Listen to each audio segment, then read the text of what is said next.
TRUTALK, a podcast from TruLane Equipment, where community, farming, and John Deere technology collide. What's new in agriculture? What's happening in your neighborhood? And most importantly, who are the people that make it all happen? TRUTALK, cultivating true conversations. Welcome back to the TRUTALK podcast. Once again, recording live in Bluffton, Indiana. We're live, Bluffton, Indiana, TruLane store. Good morning, Jackson. How are you? Good. How are you, Josh? Doing good. And we got another first-time guest this week. Yeah, he first-time guest. Is this like, are you a TRUTALK podcast listener?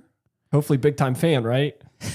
Huge fan. I've listened to one episode so far. Oh, but, geez. I'm still pretty fresh here, so give me a chance to get caught up. It was so captivating. That's all he needed. Yeah, there you go. Welcome, Austin Conrad. Tell us about yourself. I just started with the company about 2 months ago. I'm working with you guys as a CST and then also doing some sales. So I'm happy to join here and talk with you all today. Can you give us a little background, I guess, of what you were doing beforehand or how you got in this role, I guess? Absolutely. My story takes some twists and turns. I guess, I started at Purdue studying ag systems management. From there, I went to work for John Deere. Yeah, boiler up. Worked for John Deere, bounced around with them for a little bit between internships, and I did the marketing rep program with them. Had a blast doing that. Got to see a lot of cool things. Probably one of the most fun experiences I've had in my life with them. And I got an opportunity to take over a farm or do a farm transition. So I came back to try my hand at that. That didn't exactly pan out for me. It turns out that can be fairly complicated. And so instead of farming, now I'm back to playing with equipment and here with you guys. There you go. Awesome. Well, we're glad that's our gain. That loss is our gain. For sure. Well, it's cool that you've definitely had a lot of experience to bring from the table from different parts, whether it's working at John Deere, being at Purdue, or also having that farm experience, right? So you have that farming background to back that all up. So that's awesome to bring that to the table. Well, and you've hit the ground running with us, that's for sure. Working out of the Swayze, Indiana store. Great teammate, great to have on board. We're glad to have you. So we thought we're sitting here, and obviously this podcast will be released a little bit later, but we're sitting here at a time, early May 2026, and we're in a pretty big lull in the planting season, right? A big lull after a big rush. That was the one thing that jumped out to me. I was actually looking back at my photos and memories from last year spring, and planting had just kicked off this first week of May last year, 2025. I feel like we've gotten through a good bulk of planting, at least in my area already. Like I was like, man, April was a blur. Oh wait, everyone's done planting in my area somehow already. Like they've got a lot in the ground, if not all of it. Well, you are on the southern end of our territory on the Ohio side, basically Ohio-Indiana border side, and Austin, you're on definitely the southern side of our territory, kind of on the central Indiana side, I would say. Yeah. So take it up north and up to the northeast, there's probably some people that haven't even started yet, or probably several. So they wanted to ship us their rain very badly. Right. So, and in my area, a lot of guys got a good jump, but man, yeah, we're definitely in a lull. So brings a lot of things to the table. I mean, we talked about talking some agronomy stuff, but there's not a lot of agronomics going on right now. We're just wet and cold. I mean, and you brought up the almanac. Spring's coming in like a sloth. Like a sloth. It's holding true so far. It is. Ironically, we had a beautiful early April. Oh my gosh. Weather and soil conditions were outstanding. Mm-hmm. And then it just all came to a screeching halt, and we had 37-degree temperatures this morning. And I could have swore a teammate said they saw snow somewhere. That is true. We had that discussion this morning was on the way he to work. Pulling our leg, or was he being factual? I don't know if Mark would lie to us or not. So that would be northern Indiana, northern Ohio, in that area as well. Might have seen a few snowflakes. So I think he's seeing things. I don't know. It's been an interesting season, but we're definitely in a little bit of a break here. So I thought it'd be great to just kind of talk about what's on our mind today, right? What are some hot topics? What have we seen so far in the early parts of the planting season? What's been going well? We can talk a little bit about some agronomics, maybe some lead plots that we want to look at maybe this year as well. So I thought the table's kind of open. Anything else you guys, want to throw in there, that's fine. So yeah, I mean, I think since we kind of started in on the early planting season, I would just want to kind of pick up where we left off there and talk agronomics here first. Because, southern area of Ohio, Indiana there where I'm at, really dry.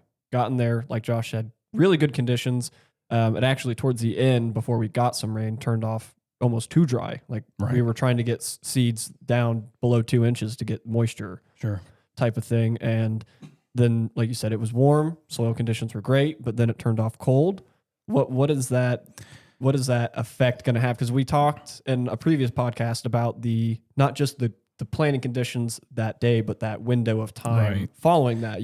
We talked about planting windows, and I think we got into that, and we'll hit it again. I mean, to me, again, the planting window can be one of a few things. One of them is do you get it planted right, such that when you get to that V6 stage, you got good conditions. When you get to pollination, you've got good conditions. That's a planting window.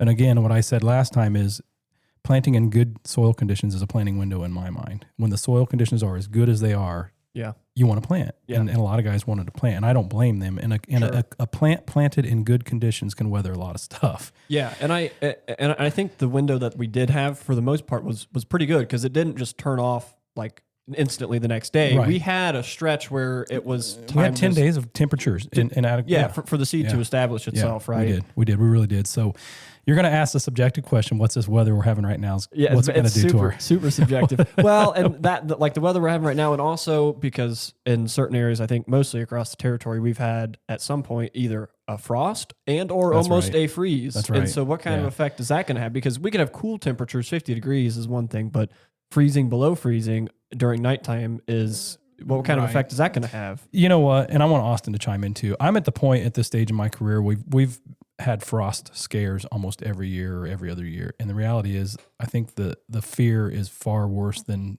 what a frost actually does. Okay, I've come to that realization. I mean, we used to say all the time that frost would kill soybeans off easily. And every once in a while it does, but I've also seen soybeans battle through frost or light frost as well. So I'm not terribly concerned about a frost at the moment. Yeah. I do not like the cold rain we've had. Sure. And the fact that we've got very saturated cold soils. Yeah. Austin, your thoughts on that? I mean, common topic right now is planting beans earlier and earlier. I've talked to customers that have planted beans all the way back in March, and they are up. Yep. They are looking good. Yeah. And the beans that are up, I tend to think this cold rain or whatever is not necessarily going to hurt them all too bad. But where I do get worried, and I talked to a lot of farmers that had the same concern, is they shut the planter down 2 days ahead of this cold rain coming in, because what is germination going to look like? How fast is that temperature going to come back? Cold and wet is really bad for getting stuff up. And again, I think we talked about that on a podcast as well too. Getting that cold weather within a day or two, especially if planting soybeans, can cause you a lot of problems, right? With the seed imbibing and chilling injury and things like that. So I had a lot of customers, they would ask, what do you think we should do?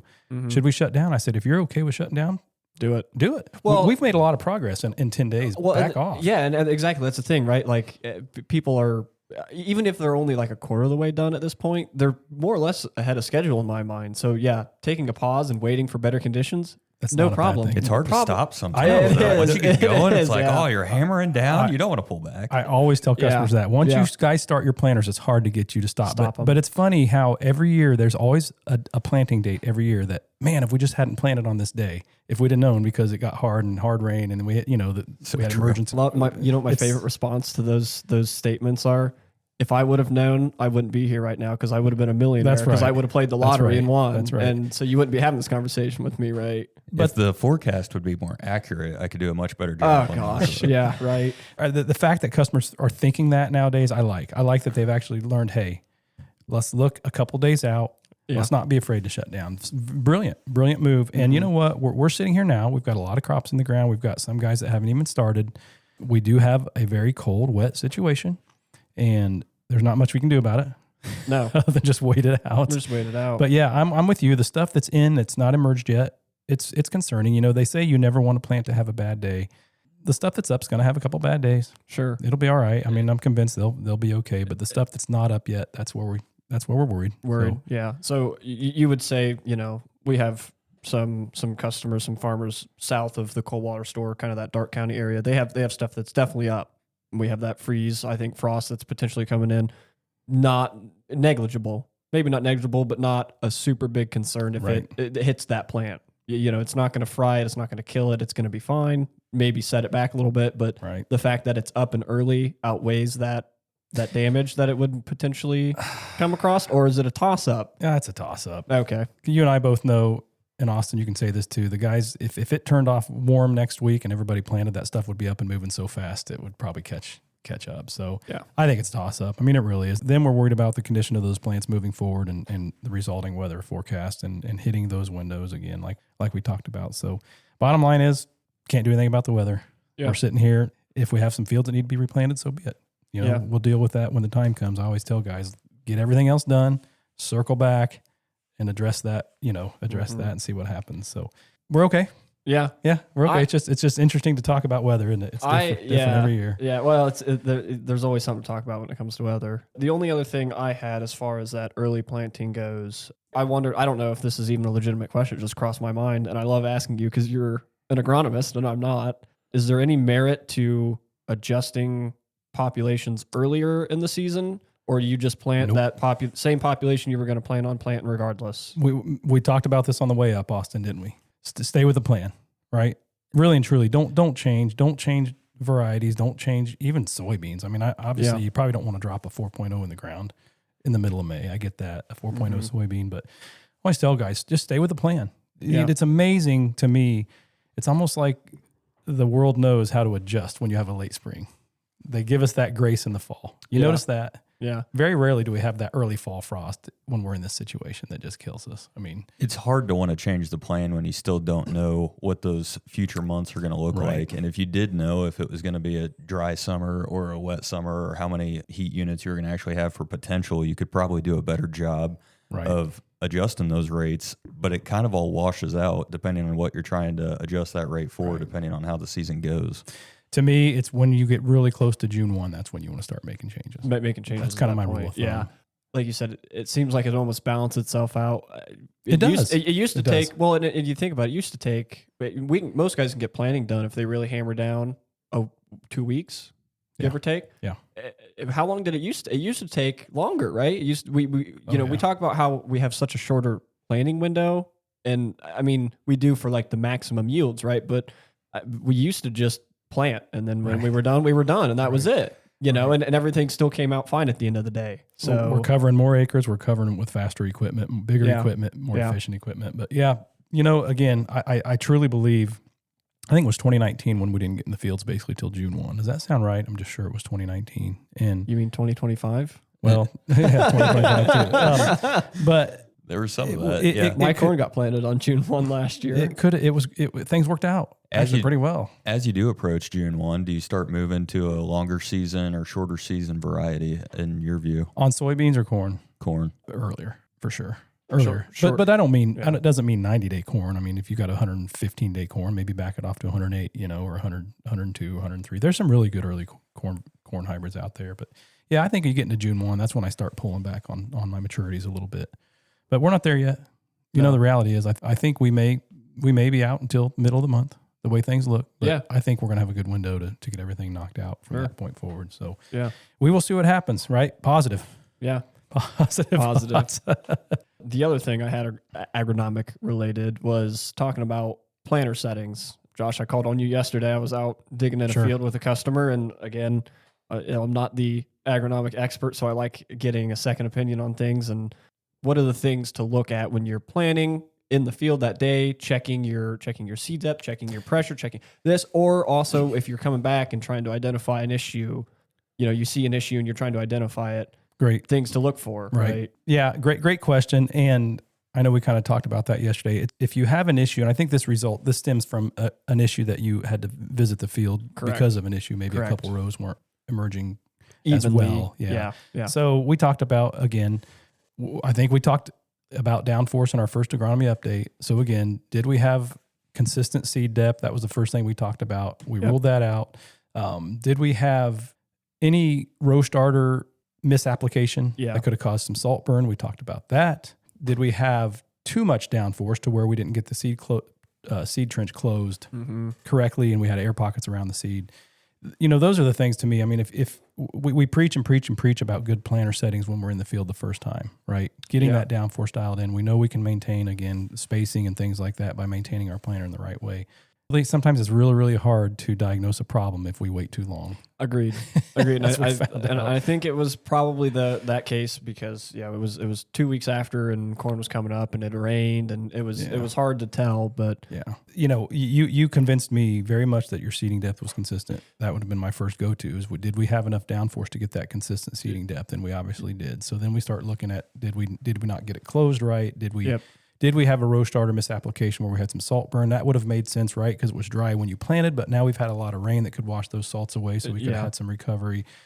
Also sometimes we plant we have a row that goes into a tillage tractor track. Mm-hmm. You don't see those really until you start realizing there's a little bit of compaction there, right? From that, some of those tillage tractors can leave a little bit of a compaction track that can cause us some issues. There's a few things we could look at. So after the fact can be tough. Go ahead, Austin.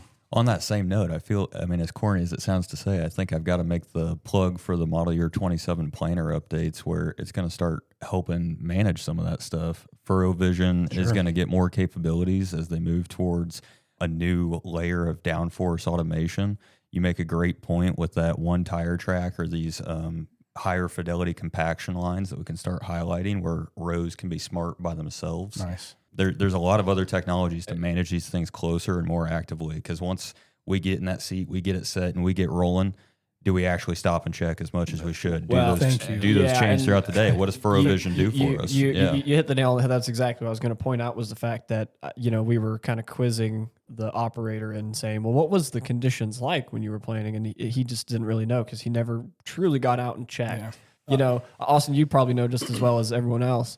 How many acres do you really get done that first day you pull a planter out in the field? Depends on the color of the paint. I always tell guys to anticipate getting maybe 10% of the acres done that you normally could after you get the thing because it's stop and go. Get out, check. It should be. It should be. Yeah, and I understand that when it's go time, it's frustrating to get out of the cab for the 10th time that day. But then you avoid calling me out and saying, well, I think my planter's having issues because row 5 didn't emerge right. And I go, did we check it while we were planning? No, it's hard to help now. I am an advocate for boots on the ground. Of course, I'm the guy. Yeah. Even the other day, I was out in the field. We were doing a startup, and they're like, "Do you want to get in the cab?" I said, "No, I'm the on the ground guy. I like to dig. I like to look. That's my thing." And I know it's hard. Again, it's hard for guys to want to stop and get out. But if you've got hopefully some help on the farm that can do the same thing. But please get out and look, get out and dig, get out and check, get everything zoned in, dialed in. Got to do the ground truthing, right? Count your population, check your downforce, dig in your trench, make sure everything looks good. Yeah, the technology, the monitors, the sensors, they're only as smart as we can let them be, right? So if we don't verify what they're telling us, then they're no smarter than what we told them to be. You got to validate. And you're right, Austin, the technology it's amazing where it's come and it gives us a lot of feedback, but you got to validate. I think it's more tools to get the basics right. I mean, I don't think it's a replacement for validation. But no, for sure not. No, you're correct, right? Yeah. It's just extension of a better way to do it. Yeah, absolutely. Let's jump into some things we've experienced so far this year, things that are going well, maybe not so well. I would say right off the bat, we spent a lot of time over winter in our customer visits and on previous podcasts talking about autopath boundaries. And I think that we've all been heavily immersed in that technology for sure this year. Even Austin's been here 2 months, and I know you've been heavily immersed in it as well. I myself have been almost covered in it for the last 2 months. So being adopted quickly. I mean, there's a lot of people working in it. There was going to be a learning curve for everybody, right? Yeah. So I think that's a good thing to point out that there's a learning curve, right? I know that the technology comes out and there's a certain promise made when you adopt it, but when it's relatively new, there's growing pains, learning curves, things that even us as the professionals have to try and work through to make it work for that operation because it's a universal solution. It's not just going to fit your cookie cutter farm setup operation. We have to curate that, and that takes adjustment, right? So let's be honest. I mean, so far I think it's a thumbs up overall. I really, for the most part, I have heard nothing but good things, except for when they're trying to really hone in, dial in little things. Right. It's because it's worked so well that it's allowed them to, I don't want to say nitpick, but almost nitpick at it. Like, oh well, it works great on everything but this one little thing. How can we get that to work? And I go, well, that's going to be hard to do. We got to dial it in, take some time. If we're planting in the spring, you're going to have to slow down so that way we can make those adjustments and changes to see that. And I agree. We have some guys maybe that have along the way, they've maybe taken some notes of maybe where we could have made some improvements or some boundaries. Let's go over some keys and we'll give everybody a chance. So keys to success. Okay.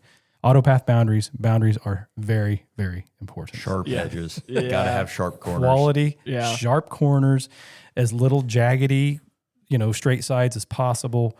Yeah. To me, the little jots around poles and I would say sweeping curves. And I don't know if you guys have kind of found this out experience. I think the more I look into it, dig into it, and I think we kind of did know this a little bit going into this year, is that a lot of the way that software generates those lines is one based off the shape of the line, but also how many points are along that line, right? Because some guys will say, well, why is it taking this weird curve? That's a square corner. And I go, well, because there's like 3 dots, 3 points in that corner. There should only be 2, or 1. So again, we go in, and Austin and I have kind of debated about this some. We go in very carefully. Surgically is my word, and I've used it, and it works. We surgically maybe take a couple of those points out. We can't let our line move, obviously. You can do that and see the history of the line and make sure that line doesn't move. But there's some cleanup work you got to do. When you can do an excellent job running boundaries, and there's a lot of things you can do in that gator when you're running your boundaries to make them clean and crisp, but you still want to go into the op center and look at them, examine your dots, look for those inadvertent jags, whether you were running in a cornstalk row, pulled you over real quick, or you were running on ripped ground and it jerked you around a little bit, whether we just had a small GPS blip. But yeah, those little points that want to just be outliers, getting rid of those. Square corners, boundaries matter. I've come around to your way of thinking on this, Josh, because what he's getting at there is I really did not like doing the line editing, especially when we're thinking about trying to miss pulls or things like that. You start moving that line to smooth things out or sharpen up a corner, but you absolutely have to, and that's the only way to get really high performance out of it. But back to the sweeping turns, it's kind of tough when you're running boundaries in a gator to think, how would my planter actually move around this? But you're going to throw that tractor around pretty aggressively, drive it like a gator. I have a instance of that exact same thing where it is hard to judge, and I forewarned him. I said it has to be gradual sweeping. It cannot be abrupt. It can't be a point, a curve, So they just didn't make it sweeping enough because their tractor's thrown. They go, well, I'm pulling me off the line. I go, you're trying to go 8 miles an hour around a curve that's like, It's And so to be specific, maybe you have a cement fence post right in the middle of a long stretch of a field boundary, right? When you come upon that post, and we have a way of doing boundaries to account for planter excess things hanging off the side of the planter, right, to get the clearance you need. The reality is you don't want a sudden jerk around that. You want to gradually sweep around it in a sensible way, the same way you would want your planter to sweep around it as well. So when you're doing boundaries, you almost want to pretend like you're the corn planter, right? Yeah. Sweeping around the things when you're doing your boundaries. And when you throw a receiver on the planter, which is an awesome technology to use, implement guidance is amazing. And it's brought some other things into Autopath, right? Yeah. Autopath rows or boundaries with backing up into corners and things like that. Having that receiver on the planter is a game changer. But that also changes the way your tractor drives. Right now, your tractor is going to be very aggressive to move that planter over and keep it on its line. Yep. So, whereas in the past, when we didn't have receivers on the planter, it was just the tractor staying on the line. But now the tractor's got to really be over aggressive to get that planter moved over, and then over aggressive the other way. It changes the way that tractor drives when you put a receiver on the planter. Correct. It's very aggressive to keep that planter on the line. So, keeping that in mind, that's why we want those sweeping curves, because it's going to be a little less aggressive. It's not going to be forced to be so aggressive when it's going around those obstacles. So. Right. Well, yeah. I mean, you think about just the physics of it too, especially with those high-speed planters. You got a lot of metal trying to make a quick turn. When it's going straight into a curve, that metal wants to keep going straight. And the steering systems we have are awesome, but they're not that good. So Josh, you brought up how we have, when we recorded boundaries, that specific offset to account for clearance. Yes. That I think was a really important thing. Some guys maybe missed the mark on that a little bit, or didn't. Maybe I had some of that where the importance of it got kind of looked over. They just were, I'm ready. I'm hitting the ground running. I'm just going to go run all my boundaries. And then I come back and they say, well, I'm getting pretty close. I still missed it, but I'm still pretty close, know. So and really maybe that's what they wanted. I don't know. But yeah, we talk about that extra clearance. I mean, again, we know that a 60-foot planter is much wider, or is not much wider, but it's wider than 60 foot, right? Because there are things potentially hanging off the side, maybe a little bit of extra frame, maybe a marker bracket or things like that. And those are the things we have to account for when we're doing our boundaries. Yep. And when you start understanding that concept, it kind of makes sense in how to account for that. But yeah, it's important. And you know what? I'll tell you what, if you do them, we've done some demos on some guys too. And man, when you do those boundaries and get them set up crisp and clean, it works really well. Yeah. And you get your sweeping angles and you get your clearances set up right and your corners squared off. It works great. Mm-hmm. The only other thing I'll throw caution in, and I hate to say this, but 2-track planting tractors, they turn very, very abruptly. Yeah. They rotate, right? Yep. So those little sharp turns can be very, very, very aggressive in a 2-track tractor. Yeah, especially when, like you said, you're keeping a planter, a 40-foot planter, trying to keep that on the line. It's a lot. Right. It's a lot. In the way those 2-track tractors turn. So if you are planning with a 2-track tractor and you want to use AutoPath boundaries, it's ever so important to get those obstacles, sweep around those obstacles much more gently if you want that tractor to keep you in the seat. Yeah, right. Right. Any other thoughts, Austin, on that before we move on? I think before we move on, we talk about all the work that it takes to go in and put into this. I think it'd be nice if we touched on the value prop here a little bit. Like, why implement guidance? What does that actually do for me in field? And I guess for me, just to give my 2 cents real quick, it seems like when we actually take 2 60-foot planters and pair that all the way around a field, and a sprayer can come in right afterwards and actually stay in the row, or you're side dressing and you're not running over crop. 1, the savings of not running over the crop, but 2, the time savings, I think, is really easy to underestimate. And the first time you pull that sprayer or that side dress bar into a field that has AutoPath rows done, I think it clicks for people that we can actually start investing in software to save time versus bigger hard iron.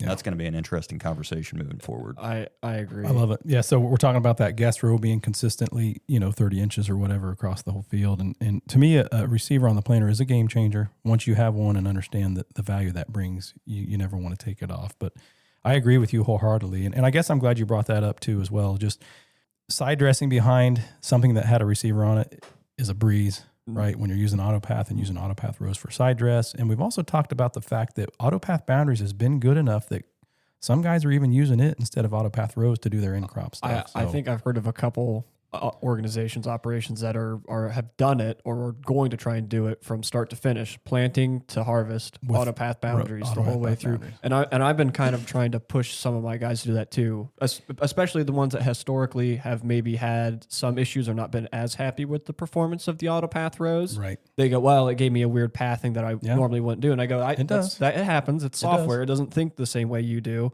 So I said, do the AutoPath boundaries because it's the same tracks, same space. It'll follow exactly where you went. If you're going to do that, and again, we're going to throw that caution out there.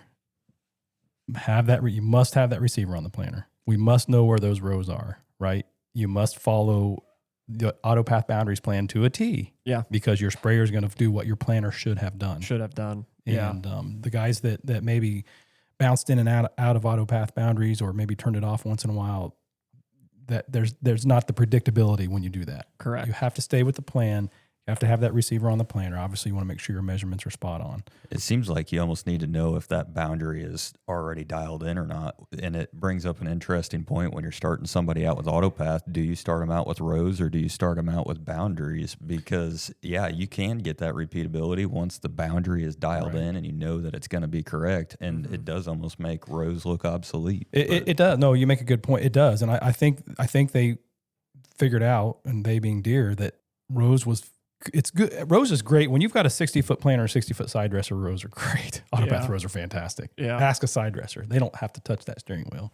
But there have been some times with some mismatched equipment where it's been a struggle. Yeah. And then rows came out first. That's why. But then when they figured out AutoPath boundaries, I think it's been the primary fallback. I do know some of the problems with the rows was to help with that mismatched equipment, but I think we've seen that sometimes the way the software just paths it just struggles a little bit, and the boundaries was an easier way to do it. And I like to tell guys, especially because a lot of the guys that I have going to boundaries were running rows already, and they loved rows. They didn't have a problem with it. They loved it. And I said, hey, this is just another tool in your toolbox. It didn't take anything extra. You had everything set up besides the boundaries.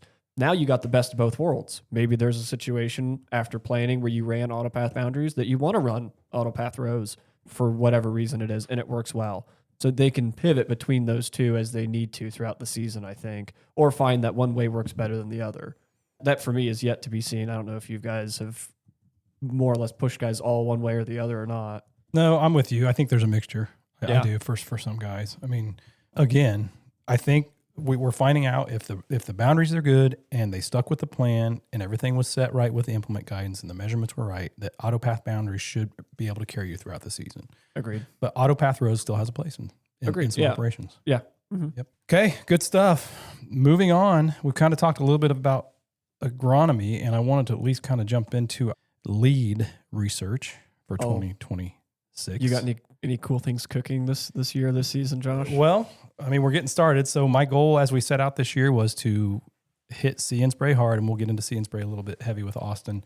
Obviously, we got into some plots last year where we were able to do some broadcasts compared to See and Spray side by side to see the yield advantage that we were going to get with See and Spray. I know there's been some studies with Bex and some other companies on that as well. So far, so good on that. I want to hit that really, really hard this year in both corn and soybeans and both early and later herbicide applications as well. So that's a big one. I think that's going to be our top dog. And I believe I'm finally going to get a exact shot plot this year. Was going to ask you about that. Yeah, because wasn't there something that went... Yeah, we had to back out of it last year because some acres changed and the plans changed. Sure. So we got one system, I believe just one system in our territory out. Obviously, would love to have more than just one. So it's been a little tough getting that. But so far, it seems like we're going to get a good exact shot plot out and get some good data on that this year. That's important to me. That's the one I'm excited about. What are you wanting to run through that for the exact shot? It's been interesting to hear what starters people find value with. It's going to be probably like a 624-24, but to me, it's, again, we're saving a lot of fertilizer by not shooting it in between the seeds. You know? That gets me so excited. Just like the See and Spray. Like I love the idea of reducing your inputs. Absolutely. Saving that cost. 100%.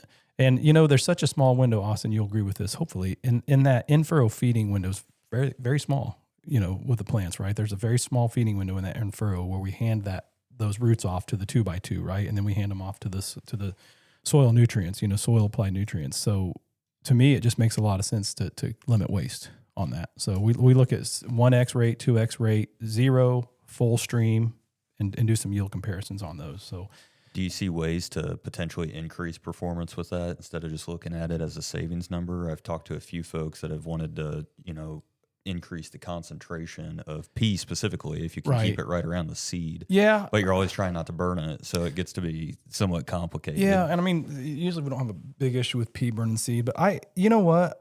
Well, again, it's very subjective. Yeah, you're right. There's nitrogen as well, but I mean, I've been on a mission to get guys to, as crazy as this sounds, reduce their in-furrow rates over time. Yeah. Because the reality is, again, it's a very small window. I mean, the plant basically needs a pound or two of phosphate at that stage to get up and going.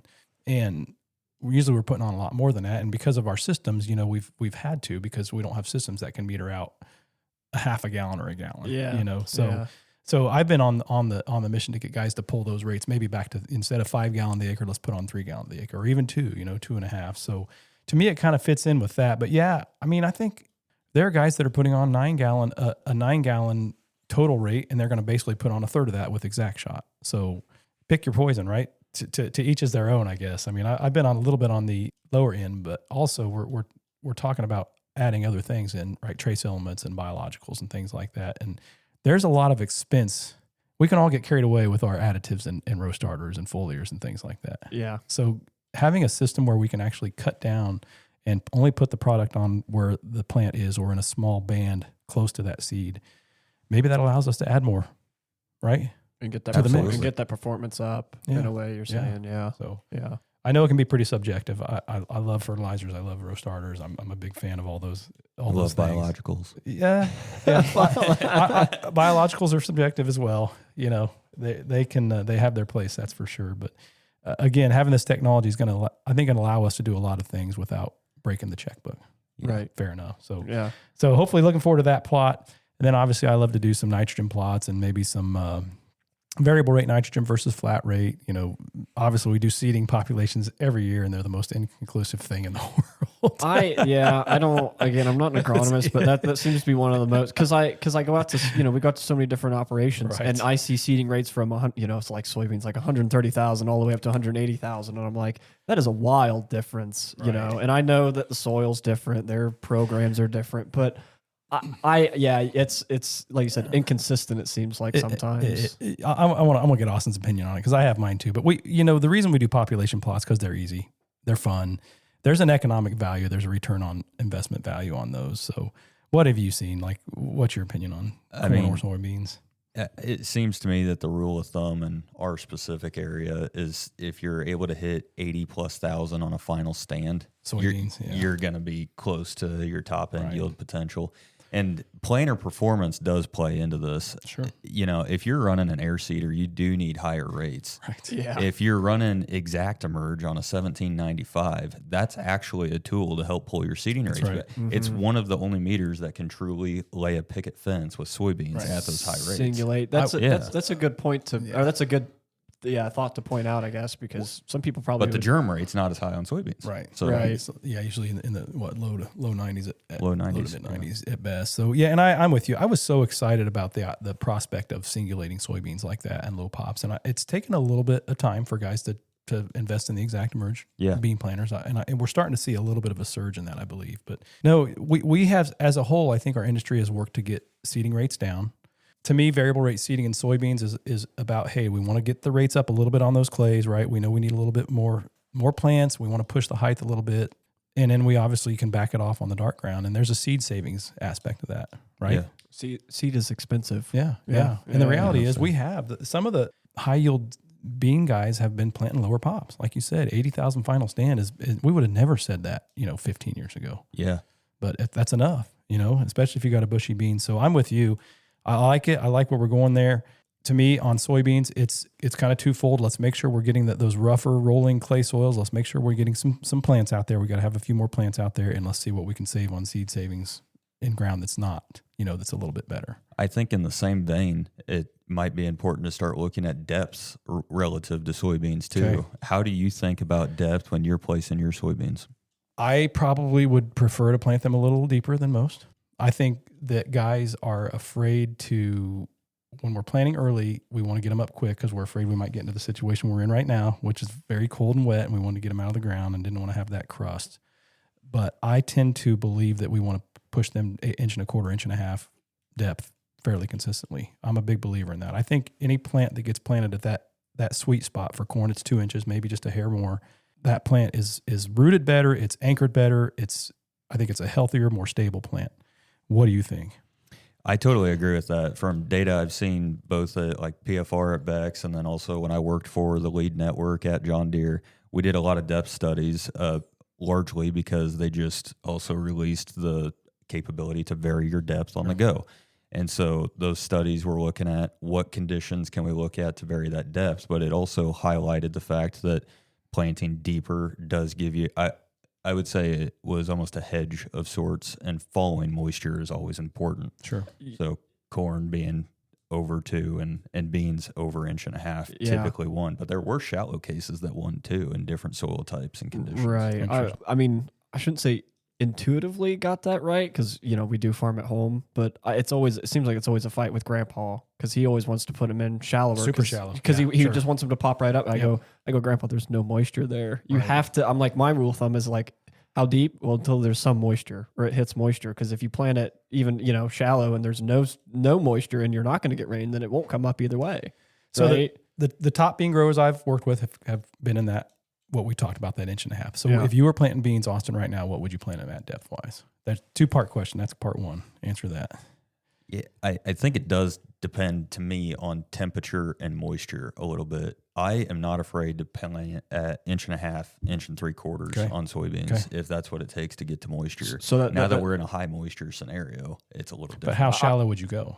I wouldn't go under 1 inch ever. Thank you. I was going to say that's what I was about to ask. So like the conditions we were planting in early April, you would have went over at that 1.5 inches, 1.75 inches, you're saying. Yeah. But now at this point, like once we get back into the field, you'd probably not put it, below an inch. Right. So I need at least an inch. And I'm there with you. I'm right there with you. And then the other part of that is I like spike closing wheels, plastic spikes and conventional. And I'm a big believer in that too. Big fan. And we obviously, I know they can pop some soybeans up if you got them too shallow, but I'd rather have them planted correctly and use those closing wheels. I think that's a winning combination. As a favor to those, also somewhat me. I mean, we run some spike closing wheels at home on the bean planter. What is the advantage over the spiked over just a regular the way it rubber? closes the seed trench. Yeah, the rubber is almost closed by compaction if you think about it. Right, it almost pushes it. Yeah, if you watch a video of a spike closing wheel in slow motion, and there's several on YouTube, you see that seed trench crumble from the bottom up. It creates a much better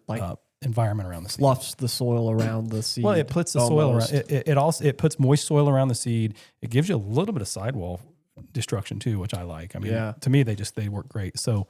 Part 2 of that question. Again, I'm going to Austin because I want to hear what we've been on the same page on everything so far. This is a critical question. Oh no. When you're checking seed depth, do you count the ridge from the closing wheels or do you flatten it out before you measure?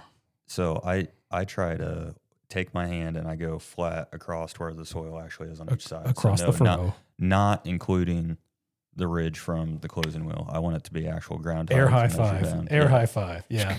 and that's always been my theme as well. And particularly because again, you get a rain, that ridge is going to be gone anyway. It essentially gets washed down. So yeah, I'm a big believer of don't count the ridge as your depth, right? Level that off. So very good. All right. Let's talk about See and Spray. Again, we were having a discussion on the way over here. So I got cut off when I was trying to pester Josh with some questions about this earlier. I said, stop. Save it for the podcast. Okay, I see. Yeah. So now I'm just going to lay a bunch of questions there on you him, go. Well, you're going to have the answers too. So let me lay the groundwork again, talking about lead events again, or lead plots. Again, See and Spray is a big part of our business model right now. Let's be honest. We've got several sprayers out. Worked very, very well last year overall. I'm a big fan of not throwing extra herbicide out there if we don't need it. It's expensive. It's not good for the environment. I'm also a big fan of understanding the importance of targeting weeds and targeting the kind of weeds that are going to become a problem for us, as in water hemp, right? We know that as well.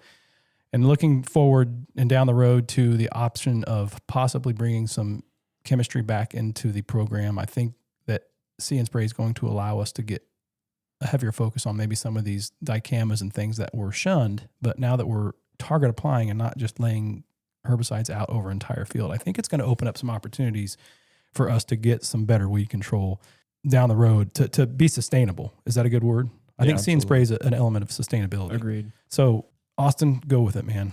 What was on your mind? I just want to touch on something you just said right there. It is more environmentally friendly, but why does that actually matter to the grower? In terms of soil health, what kind of impacts do you think that residual or killer has? Good question. So, and I think you bring up a point I want to make first is there's kind of a misnomer out there that farmers don't care about the environment, and that's not true. It impacts their bottom line. Exactly. That is entirely untrue. Yeah. So many things we do in this business are environmentally.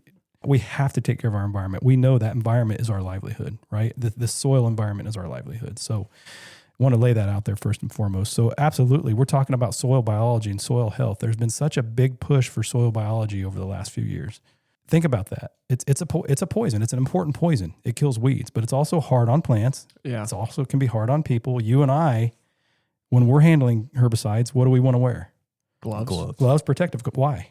Because it's dangerous. It's dangerous, which means it's probably not the best for soil biology. There is no perfect solution, though, because we can complain just as much about tillage. So the organic people, they get picked on for doing tillage, and we pick our poison even if we're no-till by doing... Well, and I don't know. Maybe this is not quite the correct comparison, but you think about it, I mean, there's plenty of medications that we as humans take that better us, but it could have also adverse reactions. They're hard on our bodies. They're hard on our bodies because it's not, So, I mean, you think about it the same way, right? That's the analogy I always bring up, and I would have brought that up if you did not. So talking about, and I don't want to get down this rabbit hole, but talking about, herbicides are hard on plants too. Yeah, for right? Sure. Just like antibiotics are hard on you and I. We take them for a purpose, but in that purpose, they're hard on us. At the end of the day, we come out with a net positive. Yeah, it's beneficial. Yeah. We might have gotten rid of the bacterial or the infection. Now we might have messed up our gut biology, and we have to correct that. I think about herbicides the same way. Plants have to metabolize herbicides. I mean, whether we're talking about post sprays or even residuals and how they work, plant still has to digest it. And when we have, going back to last year, we talked a lot about herbicide stress last year. Last year was a very hard early season on soybeans. The soybean residuals were very hard on the soybeans. They could not, we went to a cloudy, cool, extended period where they could not digest, or however you want to say, those herbicides and process them because they didn't have the photosynthetic activity to do so. And, plants have to deal with it just like we have to deal with medicine. So getting that out there and going back to the soil part of it, it's hard on life. It is. Living life in the soil. We know that. I mean, post contacts or residuals can be. So, but residuals have resurged in our industry because of those tough weeds like water hemp too. That residuals are a terribly important part of our system right now. That's all there is to it. So in the research now, what direction do you think to what degree do you think not metabolizing that with the plant or not having the soil metabolize as much chemistry, what does that actually translate to in terms of yield? We're still researching. Yeah. Well, it just takes less energy, less input from that crop to metabolize. But it's got to pay the farmer at the end of the day. The good part of that is typically when you're using residuals early in the season, your plants are not at a yield determining stage. Yeah. Can we agree with that? Yeah. So yes, it can set them back. To me, I don't know that I can answer that question. I think it's hard on them, but what's the trade-off? You're looking at, I know that having a full flush of weeds is much harder on the plant around it than having a little bit of herbicide stress. That I do know. So yeah, I don't think residuals are going anywhere for a while. I really don't. But to me, that feeds into the See and Spray program, right? The idea with See and Spray is we have a good residual program. We come out and spray only the weeds that have escaped or survived or regerminated since those residuals. So to me, it fits well. I know residuals can be hard on the soil. They can be hard on the plants early, but we also know that contact herbicides can be hard on the plants as well. And typically when you're spraying contact herbicide, you're spraying it much later in the season when that plant is actively trying to put on pods, right? Or the soybean plant's trying to put on pods, or the corn plant might be determining ear size, at V6 or what have you. So for a guy that's currently doing a 2-step residual program, pre-plant, post-plant, let's say V3 on corn, late vegetative on beans, how does See and Spray play into a program like that? And what can you tell them to make them feel more comfortable if they maybe take that second residual pass out? See, I think, right there at the tail end is the important part to mention, that you can't just shove See and Spray in that program and have it fit. You got to adapt it, right? But yeah, so Josh, like Austin said, how do you adapt that in? Well, I'm loving the question. I am, because I want to be careful here, but I know we have a customer we got a lot of guys that are heavy residual right now. We got a very good customer that is pushing that early residual, pre-residual, and that early post-residual, and they still use See and Spray. So See and Spray fits into that system to me. It fits into the two. Are they spot spraying the residual then? No, they're broadcasting. They're coming in for a late See and Spray. Okay. To me, I think the split residual again is going back to that water hemp issue. Water hemp is a weed will germinate all season long, right? And unfortunately, fortunately or unfortunately, that's why we've had that resurgence again back into, for a while we were just, we got into 100% post when Roundup Ready came out. And you guys are a little young for that, but to me it was just that people went nuts. Then they stopped using atrazine, then they stopped using grass control. But residuals have made a hard comeback, and they've had to, because weeds have adapted, and now we've got a couple really, really difficult weeds that we can't not use residuals right now. We just can't. So to me, again, we have weeds that can germinate, and we can have flushes of water hemp all season long. I go to water hemp immediately. And to me, you're still going to have another flush come, even in a 2 residual program. You're going to have a flush of weeds, but you're not going to have a lot of weeds, but you're going to have some weeds. Why would you want to broadcast your entire soybean crop, not only and spend the money on the herbicide, when you can do a See and Spray what's out there, cut back on herbicide cost, and we've already seen that you're going to pick up at least a bushel. Yeah, I mean, I've seen some data sets that make it look a lot better than that. It's been more. We'll see where the market shakes out on that. Yeah. What I also think that we're missing, some of these bigger companies that do a lot of research on things like See and Spray for metabolizing that chemical, trying to show an ROI in terms of yield, they are never going to spray something off label. Yeah. So yeah. As soon as you get into the reproductive phase, I can't measure this. All this data that we're saying, Right. and not that I would say a farmer would ever spray off a label. Yeah, trust me, that's been in my brain too. But they're going to go clean up those weeds. Right. What does this tool look like, and what's the actual yield benefit at that point in this crazy hypothetical world where something was sprayed off? It's funny. You're going down an alley that I so badly wanted to go down, but I wasn't. hot topics because the label is the law, right? But you know what? When we're targeting large weeds late in the season, sometimes we might have to boost our dosage up a little bit to get them. It's going to be pretty important to control these weeds because we're losing effectiveness of herbicides.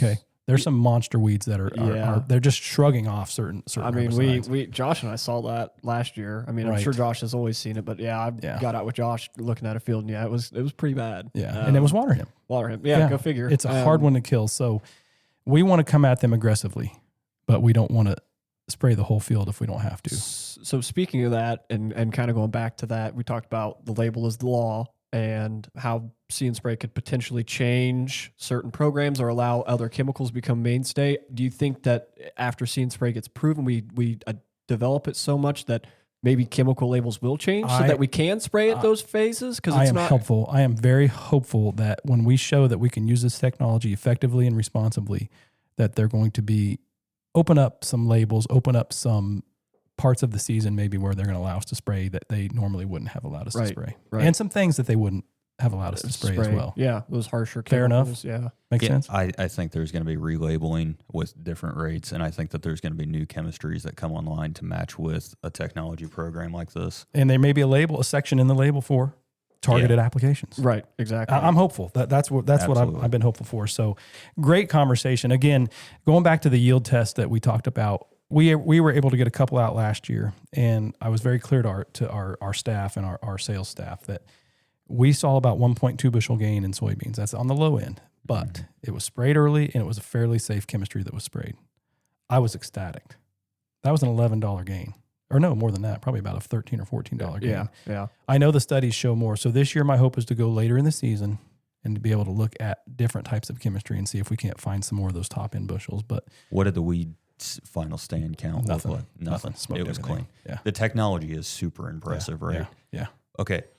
One of the biggest pieces of pushback I get on See and Spray is that the license unit costs more than the contact killer. What are your thoughts there? It doesn't. That's a pretty cheap contact killer. Right. Yeah. Well, and if you can get glyphosate for $3 or $4 an acre, and you can get Liberty for $4 or $5 an acre, you're around why risk it? So right. So glyphosate's obviously a different animal. That's fairly crop safe, but I don't know how effective it is on some of these weeds we're talking about. So well, definitely in the amaranth family. Right. Yeah. So I'm looking at more why would I want to go out with just glyphosate these days unless I just had a grass issue? And if you have a grass issue, it's probably pretty. So you're looking for a performance increase. I want to kill weeds without hurting the crop. Period. Yeah. I want to kill weeds. I don't like weeds. I don't like water hemp. I want them dead. Mortal enemies. Yeah, I hate them. And you know what? We've understood, and talking about that customer Jackson from last year, we had the discussion. We knew we were going to take a yield hit by spraying late. Yeah. But it was more important to me and his agronomist that we kill water hemp. Because what happens when we let it go? And when it goes to seed and your problem multiplies. I was going to say, it's not just a yield issue for that season. It's a future issue. Future issue, right? Yeah, so I agree. So what would I say to them? Okay, obviously, if we're talking $3 or $4 an acre for herbicide, we have to have a conversation. That's pretty cheap. But I want to see the yield. I want to see the yield results. Yeah. We want to talk about soil health. It's subjective. I know it is. I know it is. It's carbon and organism driven, right? Yeah. It's very subjective. Okay. We can talk about the soil health, and I get that. But to me, bushels are hard dollars. It's easy to see bushels. Yeah. When you can see a yield gain, that's bushels. Yeah. And I know the market's down a little bit, but $11 soybeans, that's still a lot of money. Mm-hmm. You can pick up a couple bushels, that's $22 an acre. If I have to pay $5 on the acres that aren't sprayed, but I'm picking up 10, 11, 12, $20 an acre. Yeah. That's a exactly. victory. It's an easy victory. Like you said, it's easy for the guy to say, well, my chemical, just stop there at the chemical costs and not look at the results of what you're actually getting by using the See and Spray. Yeah. It's something that's going to have to be something people come around to. Right. The last theory that I heard from somebody that I thought was interesting, I wanted to run by you, is that they literally took the same program, the same 2-step program, and on the second step, they just turned See and Spray on, residual in there. Residual. And the theory was weeds are where weeds are. They increased their buffer, and they went and sprayed the same program. Residual with some contact mixed in. Yeah, well, yeah. Okay, so their thought was that if you can where the spray, weeds are, that's where the weeds are going to flush. That's where. So we want to put residual only where we think the weeds are going to be. Weeds are where weeds are. I would love to see a weed pressure map from that field, the next year to see, because you're right. Because if it is a hot, it was better. Okay. Right, and if it's a hot spot and it's always the same spot, weed pressure in that same spot of the field, you know what I mean? Like farmers know, and it goes back to when we started doing GPS soil testing, variable rate fertilizer applications, and yield mapping. Farmers know where their problem areas are. For sure, they know where their high yield areas are. Yeah, they are a human yield monitor, mm-hmm. right? Yeah, and probably a human weed detector. Yeah, I would take the customer's word for it. If he knows where his weed flushes are and he's confident enough to put residual in the tank, then go for it. I love it. Yeah. Why not? Yeah. The last thing that seems to be a bit of a hurdle is nutritionals, foliar feeds. Of course. That's why we we've want got the ultimate option. That's why we love the ultimate. Yeah. That I'm a big fan of the ultimate machine because I'm a big fan of foliar feeding. Yeah. I love the idea of laying out some zinc or boron and killing what's out there, or a fungicide pass, being able to just zap a few weeds that are out there while we're laying out some fungicide and boron. I'm a big boron fan. So I love it. Of course. See and Spray Ultimate, man. Good stuff. I love it. Yeah. Exciting stuff. Love the conversation. Love having you guys here. Austin, great job. Great to have you on hand. Thanks for inviting me. We'll have you back, I'm sure, several times. So a lot of stuff going on. Obviously, we're in a little bit of a lull, like we said, weather-wise, but it's going to pick back up, and we got some exciting things coming. And definitely, if you're a cooperator out there and want to do a little bit of in-field research with us and partner with us, we have a great agronomy analyzer tool. And obviously, the Ops Center is a great tool as well to organize that data and set up those experiments. So please let us know. Other than that, get your planner out, get it ready. Yeah, get ready to go. When it's time to go, we got to hit it hard. Let's make sure we're ready for round 2. Check your planner. Okay. Hey, talk to you guys next time. See you guys. See ya.